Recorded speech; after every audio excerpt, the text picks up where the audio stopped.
In the golden corridors of Egypt's royal court, an enchanting love story worthy of a fairy tale emerged between Queen Farida and King Farouk.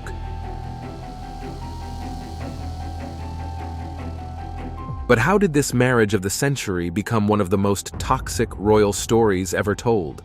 Get ready for an epic adventure as explore the cruel marriage of Queen Farida with Farouk, the last queen of Egypt. Life before royalty.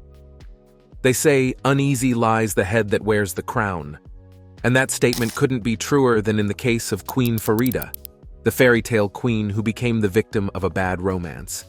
Before things went sour, Farida was the envy of the world, a character worthy of a Disney movie. She was originally born Safinaz Zulfikar to Zainab Said on September 5, 1921, to a pretty high-class family.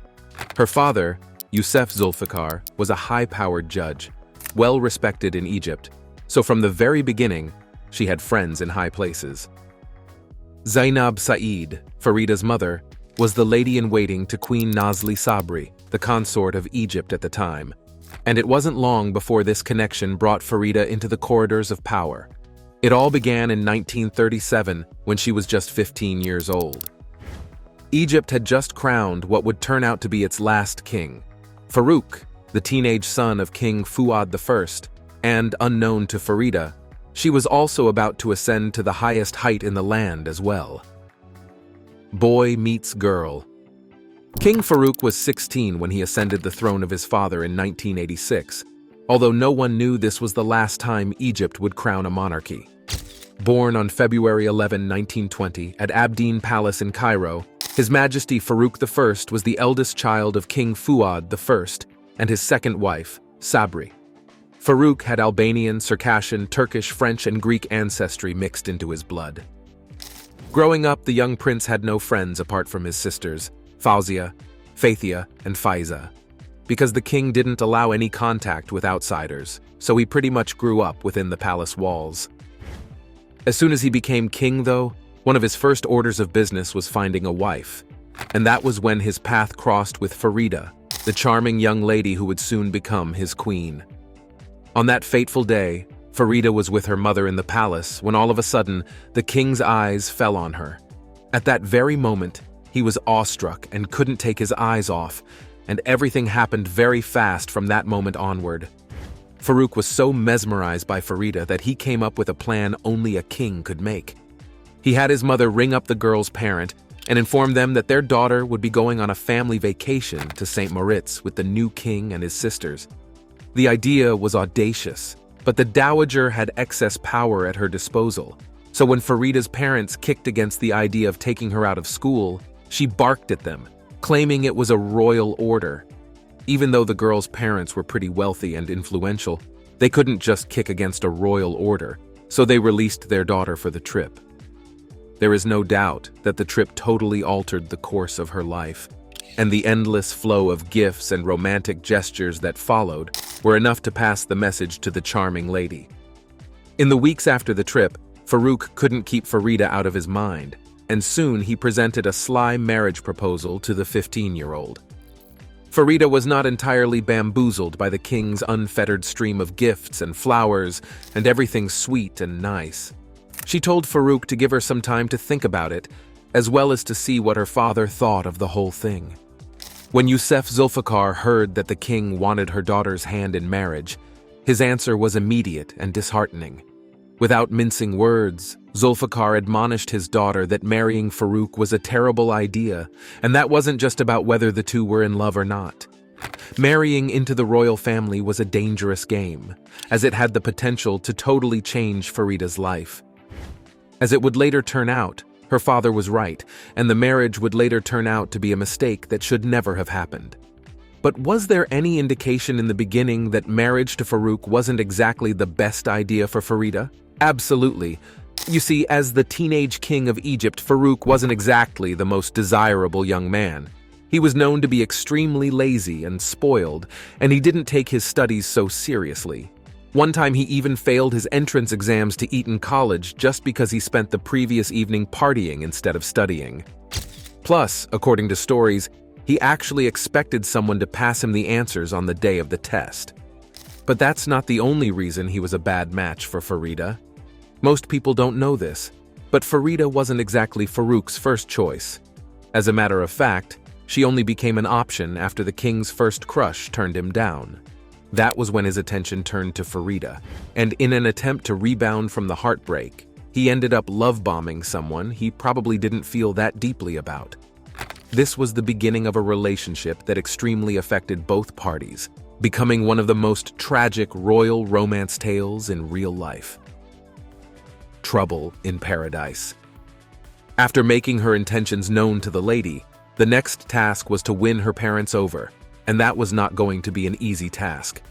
As Farouk grew increasingly serious about marrying the 15-year-old damsel, he approached her father to officially ask for her hand in marriage, and according to the tradition of the time, he literally had to receive permission from Yusuf Zulfikar before the marriage proceedings could continue. Surprisingly, he said no. Yusuf maintained his position on the issue, emphasizing how he couldn't allow the marriage to go ahead. His reason, however, was Farida's really young age. He believed the young lady still had a lot of years to gain the knowledge and experience she would need as a queen, and that matters of the heart shouldn't be rushed. Farouk obviously didn't take this well, and it didn't take long for him to show Yusuf the kind of person he was dealing with. After turning down the marriage proposal, Yusuf decided to go on a vacation in Beirut, but as he boarded the ship en route to Beirut, the authorities suddenly cracked down on him, detaining him under false pretenses. The identity of the real puppeteer behind the shenanigans was anyone's guess, and the intention was very clear. Farouk was going to get Yusuf's consent, whether amicably or by intimidation. After successfully arresting his future father-in-law, Farouk met up with him at Montaza Palace to give him an ultimatum. Yusuf could either the coveted title of Pasha and become a royal in-law, or he could instead prepare for a lifetime of pain if he continued to refuse his offer. There was nothing Farouk wasn't willing to do to get Farida, and Yusuf saw he couldn't do anything to stop him, so he accepted the deal. How Farida fell for a lie. After successfully capturing the heart of Farida's father by force, Farouk set out to convince the young lady to be his bride, and with unlimited resources at his disposal, he came up with a pretty brilliant plan. On the day Farida turned 16, the young king showed up at her party in his Alfa Romeo and officially proposed marriage to her. To sweeten the deal, Farouk offered a dowry of $50,000, along with a massive diamond worth around the same amount. But he didn't stop there. More jewels and money followed, as the prince attempted to buy his way into the fair lady's heart. His most romantic gesture would be when he changed her Persian name Safinaz to Farida, which means the only one in Egypt's most common dialect of Arabic. At the time, Farouk claimed that it was also because names that started with F were extra lucky, but he underestimated how unlucky the marriage was about to become. However, Farida remained blind to all of the faults and red flags that were flashing right before her eyes. She fell head over heels with the playboy, a decision she would regret much sooner than anyone could have predicted. From the genesis, the union was fraught with faults, and it became evident on the day Farouk officially announced his engagement to Farida. A massive wave of excitement hit the nation as people felicitated with the royal couple on their upcoming big day. But the public excitement also resulted in a massive tragedy. After the declaration, an enthusiastic gathered outside the palace, and the excited gathering soon disintegrated into a full-blown riot, fatally crushing 22 people and injuring countless more. The devastating loss sent shockwaves through Egypt, and to many, it seemed like a foreboding sign from the universe that trouble was brewing in the royal household of Egypt. Red flags and doomsday predictions. As the wedding day grew closer, Farida's excitement began to fade away as the king's true nature came to the surface. Now that the chase was over and Farouk had gotten what he wanted, he took off his mask and showed the queen-to-be who exactly he was. She began to notice some disturbing signs that she never saw while the king was still chasing the blossoming flower. And although Farida was naturally sweet and yielding, this was never enough for the domineering king. He was a boss in his own lane, and the excess power pushed him to dangerous lengths. If anyone, even his fiancée, dared to question his decisions and methods, he would lash out at them without hesitation. Farida was on the receiving end of this angry tirade many times before the couple even tied the knot. But this was only the beginning. As Farida got closer to Farouk, he also began to notice that the king had a bizarre and destructive obsession with Mussolini's Italy and all the menacing machismo it entailed. The birth of Princess Fairytale. On November 17, 1958, Queen Farida got shocking news. Apparently, the soothsayers weren't very accurate in their predictions, because she didn't in fact have a baby boy. Instead, she was blessed with a sweet little girl she named Fairytale. Of course, while Farida loved her daughter very dearly, the same couldn't be said of the father, who was expecting a male child. In a very weird way, Farouk saw Farida's inability to give him a queen as a personal attack, and he didn't hide his disdain from her. Unfortunately, though, with Fawzia out of the palace, Farida was left to bear her cross alone, and even her mother-in-law turned out to be her worst archenemy. Just like his son, Nazil Sabir did not hide her ill feelings from Farida, and she did her best to make living in the palace as hellish as possible. Although everyone knew Sabri was as cold-hearted as they came, her attitude towards Farida was especially harsh. She was controlling, condescending, and very aggressive towards her daughter-in-law. And soon even the sweet-tempered Farida couldn't take it anymore, and the two developed a rather bitter rivalry in the full view of the world. But in a corner of her heart, Farida didn't really want this war. All she wanted was to give her husband, whom she still loved dearly, the heir that he so desperately wanted. So a few years after her first daughter was born, she decided to try again. The birth of Princess Fawzia. April 7, 1940. The Abdeen Palace in Cairo erupted in celebrations as Queen Farida put to bed yet again. Throughout this second pregnancy, Farouk maintained his enthusiasm that an heir was finally coming, hoping against all odds that this time he would get it right. But then again, Farida gave birth to a beautiful baby girl she named Fawzia, likely after the king's sister. Just like with his first daughter, Farouk showed no love to the newborn, and his displeasure was evident. He also began to fear that since he couldn't give birth to a male child, everyone would believe that he lacked masculinity, and that in some way he was an incomplete king. Following the birth of Princess Fawzia, the king grew even more desperate, and soon all manners of concoctions were being forced down the queen's throat, many of which had some disturbing consequences. Even the king was not exempted from these bizarre concoctions, and at one point, he even reportedly consumed 600 oysters in a week to boost his libido.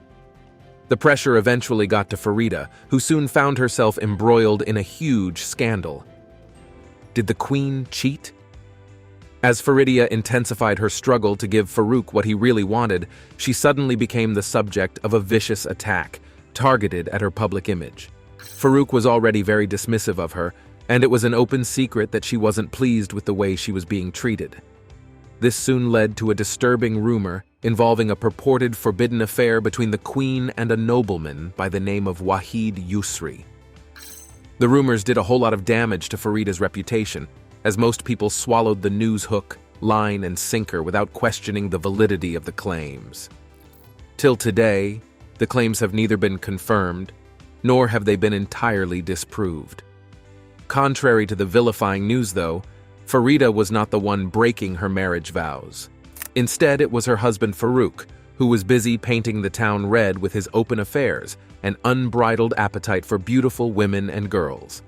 One time, he got intensely obsessed with Princess Fatima Toussaint, who at the time was very married. The feeling wasn't exactly mutual, but that didn't stop Farouk from telling her exactly how he felt, saying, "If I were to marry you, I wouldn't have to give you a new name as I did with Farida." It had become obvious now that the king was treading the same path he followed many years prior when he fell head over heels for the queen. It became even more evident the very next day when Farouk confided in one of his aides that he was in love. And from that moment onward, he started scheming the best way to kick Farida out of the palace without causing too much ruckus. Man in charge. Outside of his family life, King Farouk was also tailing woefully in his responsibilities. and his lifestyle of constant partying and driving around in his fancy cars didn't exactly please the public. The whole thing becomes even more appalling when you consider the fact that Egypt's economy was struggling at this point. So why should the leader of the people continue to flaunt his wealth in the sights of his citizens who were facing serious hunger? Thanks to his frivolous lifestyle, Farouk started to lose public appeal, but Farida, on the other hand, was in the people's good books. So in order to maintain a level of control over her, the king cut off all her allowance. If she needed money for anything, she had to ask the household manager, a man with whom she shared a mutual hatred. But that's not even where it ends. The Playboy King also spent a lot of time with his mistresses, a problem that started not long after they got married. The cheating thing was not private either. He did it in the full view of the world, and of course, robbed it on his wife's face. As the story goes, sometimes he would even wake her up in the middle of the night and begin describing his many conquests with his countless bedmates. But as these escapades became even more regular, Farouk decided to kick things up a notch. Suddenly, he started appearing in public with these mistresses, attending functions and royal gatherings with them just to snub his wife in the presence of her peers. One time at a dinner, he sat his mistress next to the Prime Minister of Egypt, and as expected, this didn't quite go well with everyone present. Now that everyone knew Farouk didn't really care about his wife, it didn't come as a surprise when a new cheating scandal began to emerge in the royal house of Egypt. Did the queen cheat again? Before Farida's cheating scandal was lost to distant memory, she became engaged in yet another one. According to reliable sources, the queen may or may not have had an affair with Simon Elwes, a British painter who was at the court back in the day. When Farouk caught wind of this development, he became extremely angry, threatening fire and brimstone. Although he wasn't in any way faithful to his wife, Farouk couldn't bear the thought of sharing his wife with another man. The same wife who was sharing him with countless strange women. With the power at his disposal, Farouk started gunning for Elwes, and the whole situation got so bad that the man had to escape out of Egypt before he could feel safe. But just when you think things couldn't get worse, it did.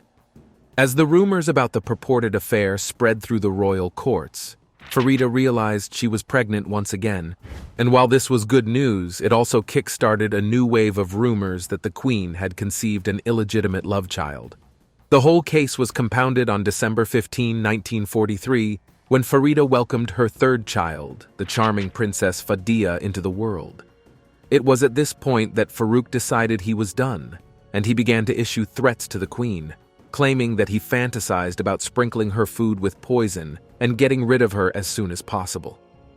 Not surprisingly, the queen grew increasingly paranoid by the day. She began to avoid eating the palace food, resorting to only drinking water, and only when it's opened right in her presence. From the mid-1940s onward, Queen Farida grew increasingly distant from her husband, and after a while, they even started living in separate residences along with her 3 rejected daughters. The nightmare ends. After trying to patch up the broken marriage for a little under 11 years, Farouk finally served his queen the divorce papers, and on November 17, 1948, the paperwork was finalized, and Queen Farida was finally set free. Coincidentally, this was the same day Princess Fawzia, Farouk's sister, divorced her husband Shah Mohammad Reza of Iran. Farouk's plan was to replace the queen with his longtime crush, Princess Fatima, who was recently deceased at the time. However, he was treated to a rude shock after finding out the princess had married another man. In addition, the divorce severely damaged his reputation, and everywhere he went, his reputation as a horrible husband went with him. One time at the Cairo cinema, a crowd of Farida admirers booed and hissed at the king as he passed. He would later move on with an 18-year-old girl by the name of Nariman Sadek. The 13-year age gap only received frowns from the general public. Luckily, they didn't have to endure the eyesore for so long. Not long after his marriage to Sadek, Farouk finally got the heir he really wanted, a boy at last. But that boy wouldn't inherit anything other than stories of lost times, because not long after his son's birth, Farouk's kingdom came crashing down right before his eyes. In the summer of 1952, the Egyptian government finally forced him to abdicate the throne and sent him into exile, where he would eventually pass away in 1965. As for Farida, she went on to live her best life after the divorce, delving into the world of arts, painting, and even hosting exhibitions to showcase her works. She also enjoyed a pretty impressive salary from the Egyptian government until she eventually lost her life to leukemia on October 16, 1988. Today, Queen Farida is remembered as a symbol of strength and resilience, and of course, a major player in one of Egypt's last royal romance. Thank you for watching this video. See you in the next one.